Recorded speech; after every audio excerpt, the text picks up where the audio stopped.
Assalamualaikum warahmatullahi wabarakatuh. Alhamdulillahi rabbil alamin.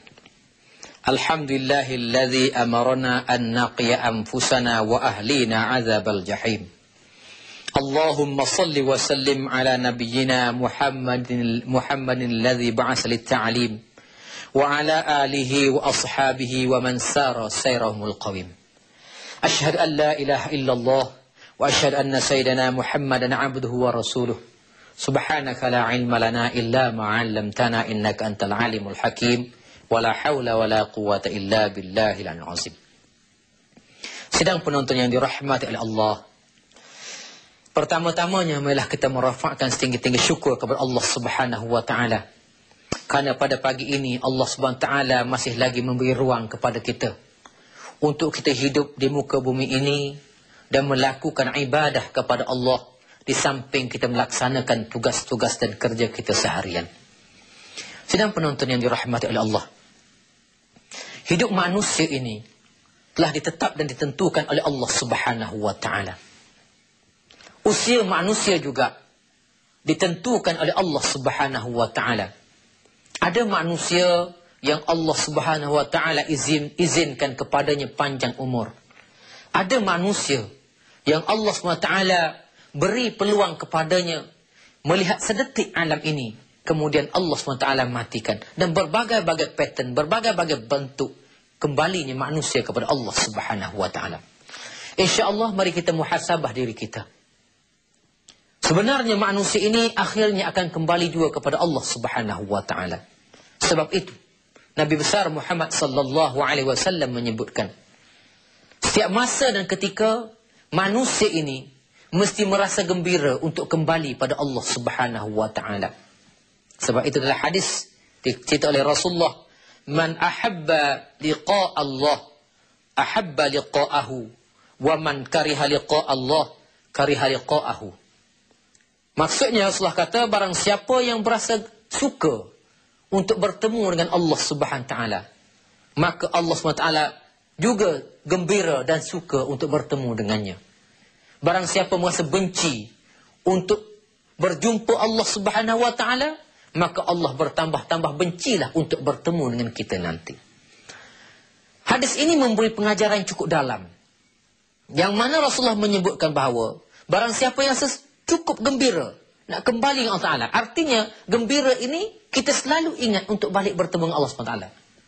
Selalu kita ingat. Sebagai contoh, ada sesuatu yang kita nak jumpa pada hari esok, nak jumpa girlfriend ke, nak jumpa ibu bapa ke, ataupun nak balik kampung dan berbagai-bagai lagi. Maka apa rasa kita nak balik kampung? Kalau balik kampung raya dan berbagai-bagai lagi, rasanya dah tak sabar dah. Tidur tak boleh, nak pejam mata, minta cepat pagi sebab nak bertemu. Begitu juga bila kita nak bertemu dengan orang yang kita suka, orang yang kita sayang, kita hati ini berdebar-debar, tak sabar-sabar, memikirkan bagaimana rasanya seronok jumpa. Maka begitulah manusia dengan Allah SWT. Sebab itu berlaku pada para sahabat Rasulullah sallallahu alaihi wasallam. Oleh kerana rindunya mereka nak bertemu dengan Allah Subhanahu wa taala, lantas tidur mereka itu tidak tidur selena kita. Dia tidur sikit saja, sedar bangun balik, menyebut Allah, mengingatkan Allah. Kenapa? Gembira nak bertemu dengan Allah SWT. Sebab itu kita mesti ada rasa di hati kita bahawa kita gembira nak bertemu dengan Allah Ta'ala. Tanda gembira ini mestilah buat persediaan. Sebagai contoh, ibaratnya kalau hari esok kita nak jumpa orang yang kita sayang, katakanlah nak jumpa isteri ke, nak jumpa siapa saja yang kita sayang, yang paling penting sekali barangkali persediaan kita. Keluarkan semua baju dan almari, letak satu. Tengok yang mana sesuai nak pakai esok ni, yang mana sesuai, kita fikir yang paling sesuai. Sebab apa? Buat persediaan nak jumpa hari esok. Buat persediaan. Latih gaya jalan, latih gaya senyum, agaknya begitulah lebih kurang. Kerana nak jumpa sangat. Dan dengan Allah SWT begitulah. Begitulah kita. Oleh kerana hari-hari manusia rasa akan berjumpa dengan Allah, kita setiap masa ketika menyebut Allah. Inilah Nabi Muhammad kata, barang siapa rasa gembira nak bertemu dengan Allah, Allah cukup gembira. Sebab itu di hati kita mesti ada rasa kita akan bertemu dengan Allah. Jangan kita rasa benci. Ada juga orang yang berasa takut. Berasa takut. Dia sebut mati. Jangan sebut. Yang sebut kata dia. Kenapa? Karena dia takut sangat menyebut perkataan itu kerana takut berlaku kepadanya. Itu berlaku dalam masyarakat Melayu khasnya. Kalau kita pergi rumah orang contoh. Dia pun jemput nak makan. Kita kata minta maaf dah kenyang saat ni. Ambil juga kata dia. Nanti kempunan. Kita punya takut mati ambil juga. Dan takut kempunan. Itu dia. Takutnya berlaku musibah. Sebenarnya dalam kehidupan manusia, sebenarnya lebih baik dia merasa cinta untuk bertemu dengan Allah Ta'ala. Artinya buat persediaan awal. Sedang penonton yang dirahmati oleh Allah SWT. Disebut lagi bahawa yang tidak memikir tentang mati ini, disebut oleh Rasulullah SAW dalam hadis, iaitu yang tidak memikir tentang mati ini bukan manusia. Tetapi yang tidak memikir tentang mati ini ialah makhluk yang bukan manusia, yang disebut sebagai hayawanat, binatang-binatang. Ini kumpulan yang tidak pernah memikirkan untuk mati. Rasulullah kata, tak ada. Kata dalam hadis Rasulullah kata, "Lau ta'lamul hayawanat ma ta'lamuna minal mauti ma akaltum lahman saminan abada." Rasulullah kata, kalaulah haiwan itu tahu bahawa dia tahu bahawa dia ini akan mati, nescaya kata Rasulullah SAW, kamu tidak akan berjaya makan daging binatang-binatang ini. Itu makan daging-daging binatang-binatang yang gemuk selama-lamanya. Semua sekali. Kalau makan lembu kurus, tulang aja. Asyik sup tulang saja. Sup daging tak ada. Sebab apa? Lembu kecewa mikir, aku tak lama nak kena sembelih. Ni tak lama ni raya haji dah ni. Tak lama kena korban. Lah lembu kurus. Ini tidak. Lembu dah tahu dah. Dia dibeli kerana nak dikorban raya haji ni.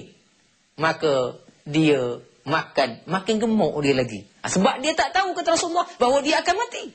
Tapi kita sebagai manusia yang dah tahu mati, sepatutnya insya-Allah kita beria-ria untuk bertemu dengan Allah SWT. Jadi sidang penonton yang dirahmati oleh Allah SWT, insya-Allah kembali kita kepada paparan awal tadi tentang bahawa yang tahu untuk mati ini hanya manusia saja.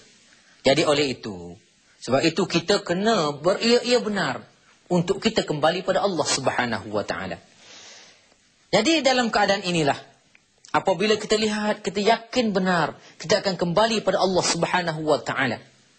Yang pertama sekali, apakah persediaan yang harus kita lakukan? Baik itu dalam hadis Rasulullah sallallahu alaihi wasallam disebutkan bahawa manusia ini oleh kerana dia tidak menyedari dirinya akan kembali pada Allah Subhanahu wa taala. Ada di antara manusia yang disebut dalam Al-Quranul Karim bahawa dalam suasana yang amat terperanjat, yang amat tak sedar, tiba-tiba mati saja. Lalu mereka ini dalam firman Allah Ta'ala sebut, mereka menyeru, merayu pada Allah Ta'ala. Mereka mengatakan, "Laula akhartani ila ajalin qarib, wa asaddaqa wa akum minas salihin, wa lan yuakhirallahu nafsan iza jaa ajaluha." Allah Ta'ala menyebutkan orang-orang yang tak berkesempatan memikir tentang mati, tak ada persediaan langsung, tiba-tiba mati saja. Dia berkata kepada Allah SWT, dia kata, "Laula akhartani ila ajalin qarib." Ya Allah, kalaulah ya Allah engkau tidak cepatkan aku mati ni Allah. Wa asaddaqa, aku nak benarkan ya Allah apa yang engkau sebut dalam Al-Quran Karim. Aku nak benarkan ya Allah apa yang disebut oleh Nabi Muhammad SAW. Wa akum minas salihin, lantas ya Allah aku nak jadi orang salih. Artinya manusia ini menyalahkan Allah Subhanahu wa taala. Sebab dia masuk neraka, sebab dia tak sempat beramal ibadah, sebab dia tak mempunyai kesediaan untuk bertemu Allah Taala, dia salahkan Allah Taala kerana Allah Taala cepatkan dia mati. Allah Taala beri jawapan, "Walan yuakhirallahu nafsan idza jaa ajaluha." Sekali-kali tidak, Allah Taala kata, aku akhirkan ajal manusia, waktu mati manusia bila sampai masa. Ini jawapan Allah Subhanahu wa taala. Jadi sedang penonton yang dirahmati oleh Allah Subhanahu wa taala, kita jangan masuk dalam kumpulan yang protes Allah Subhanahu wa taala kerana Allah Taala mematikan kita awal. Sebab itu dalam kehidupan ini kita mesti bayangkan setiap masa ketika kita akan balik bertemu dengan Allah Subhanahu wa taala. Sebab itu atas muka bumi ini kita nampak Allah Taala jadikan model-model untuk menjadi bahan manusia berfikir. Allah matikan kadang-kala dalam keluarga kita. Kita ada anak kita yang baru lahir. Allah Ta'ala mati lebih awal pada kita. Sepatutnya manusia memuhasabah diri. Sedangkan anak kita baru berumur sehari pun juga Allah Ta'ala telah matikan. Ini Allah Ta'ala suruh manusia berfikir. Ini kan kita yang sudah berusia. Apatah lagi, ibaratnya kalau buah durian yang masak boleh gugur. Ini kan pula bagaimana buah durian yang seterusnya. Buah durian yang putih, yang belum masak pun gugur. Ini kan buah durian yang masak lagi cepat gugur. Jadi melambangkan satu analogi, satu percontohan untuk manusia berpikir bahawa dia akan kembali pada Allah SWT. Sidang penonton yang dirahmati Allah. Sebab kita semua akan kembali. Apabila kita memikirkan manusia sudah kembali pada Allah SWT, semua akan kembali. Sebab itu dalam kehidupan ini manusia mesti beristiqamah, melakukan amal kebajikan sebanyak mana mungkin. Innal ladzina qalu rabbuna Allah tsumma istaqamu tatanazzalu alaihimul malaikah alla takhafu wa la tahzanu wabshiru bil jannati allati kuntum tu'adun. Allah Ta'ala sebutkan. Sesungguhnya Allah SWT kata, orang-orang yang beriman itu berkata kepada Allah Subhanahu wa taala, Rabbuna Allah tsumma istaqamu. Tuhan kami ialah Allah. Kemudian mereka beristiqamah. Beristiqamah mempertahankan ungkapan yang mengatakan Tuhan mereka itu Allah. Artinya mereka beristiqamah meletakkan Allah sebagai Tuhan, yaitu meletakkan istiqamah melakukan ibadah, penyembahan pada Allah SWT. Orang-orang inilah Allah SWT kata, ketika mana akan turun kepadanya malaikat. Ada juga disebutkan, ketika ia nak mati, datanglah para malaikat menyebut kepadanya, Allah takhafu wa la tahzanu. Wahai manusia yang beristiqamah kepada Allah SWT. Manusia yang meneruskan ibadahnya, meneruskan ketaatan, keyakinan kepada Allah SWT ini. Allah takhafu wa la tahzanu. Jangan kamu takut. Jangan kamu bimbang. Sebabnya, waktu nak mati, semua orang takut. Semua orang bimbang. Sebab itu, bila kita tengok orang sakit, jarang orang-orang sakit menyanyi-nyanyi. Mereka orang sakit menyebut nama Allah. Allah. Sebut nama Allah. Kenapa? Dia tahu bahawa ni dah dekat-dekat ni, dekat-dekat ni. Macam tu lebih kurang. Jadi, mereka itu datang malaikat kata, jangan takut, jangan bimbang. Bergembiralah, kata malaikat. Bergembiralah bil jannatil lati kuntum tu'adun, dengan balasan syurga yang telah Allah Ta'ala janjikan kepadamu. Ini sedang penonton yang dirahmati oleh Allah Subhanahu wa Ta'ala. Kita nampak dan kita lihat. Ini rupa-rupanya orang-orang yang beristiqamah mengaku ketuhanan. Mengaku Allah Subhanahu wa Ta'ala. Jadi atas tanda pengakuannya kepada Allah Subhanahu wa Ta'ala itu, dia bukan mengaku sekadar mengaku. Kita tanya siapa Tuhan kamu? Allah. Adakah tinggal begitu saja? Tidak. Mereka melakukan amal ibadah dari masa ke semasa. Mereka melakukan ketaatan kepada Allah SWT. Mereka cukup takut dengan Allah SWT. Cukup bimbang dengan azab Allah SWT. Maka orang ini yang disampaikan khabar gembira tentang janji-janji Allah Subhanahu wa Ta'ala untuk meletakkan ianya ke dalam syurga Allah Subhanahu wa Ta'ala. Jangan bimbang, jangan takut. Bila kita beramal ibadah, jangan susah hati. InsyaAllah, Allah Subhanahu wa Ta'ala akan berikan kepada kita dan dengan janji-janjinya itu. Jadi sidang penonton yang dirahmati oleh Allah Subhanahu wa Ta'ala. Kalau hari ini, ramai manusia bimbang untuk kembali dan untuk mati pada Allah, untuk mati. Sebab itulah manusia, bila dia takut dan bimbang, kalau datang mati kepadanya, kebimbangan ini sebenarnya adalah merupakan kerana kita kurang melakukan amal kebajikan kepada Allah Subhanahu wa Ta'ala. Berbeza dengan ungkapan para sahabat. Ungkapan mereka mengatakan, wal mautu, mati itu, rahatan lana, merupakan kerehatan kepada kami. Ini orang-orang zaman Rasulullah sallallahu alaihi wasallam meletakkan mati itu kerehatan. Apa tak rehatnya? Karena atas dunia ini mereka bertungkus lumus melakukan amal kebajikan kepada Allah Subhanahu wa Ta'ala. Mereka bertungkus lumus melakukan kerja-kerja baik atas muka bumi. Mereka bertungkus lumus dalam menegakkan agama yang suci ini. Di samping mereka beramal, mengajak orang lain beramal dan menjaga agama dengan baik. Mereka bertungkus lumus. Mereka sanggup menggadaikan darah mereka kerana agama itu. Sebab itu sedang penonton, mereka merasakan wal mauta, dan mati itu rahatan lana, merupakan kerehatan untuk kami. Arti rehatlah kami. Jadi insyaAllah sedang penonton, paparan seterusnya akan saya buat selepas ini insyaAllah, dalam membicarakan akhirnya akhirat jua kembalinya kita insyaAllah. Selamat tinggal pada semua, berpisah kita selamanya. Kita tak sama nasib di sana, baik atau sebaliknya.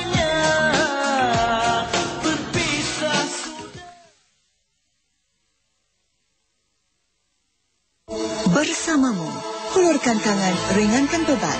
Sumbangan melalui SMS, tabung 2, tabung 5 atau tabung 10 dan hantarkan ke 33399. Sumbangan melalui cek boleh dibuat atas nama Tabung TV3 Bersamamu BSM dan hantarkan ke alamat tertera. Atau salurkan sumbangan anda terus ke akaun Maybank Tabung TV3 Bersamamu. Sumbangan anda amat dihargai. Sedang penonton yang dirahmati oleh Allah Ta'ala. Inilah gambaran kehidupan para sahabat Rasulullah Sallallahu Alaihi Wasallam. Mereka amat berjaga-jaga, amat bersedia untuk kembali kepada Allah Subhanahu Wa Ta'ala.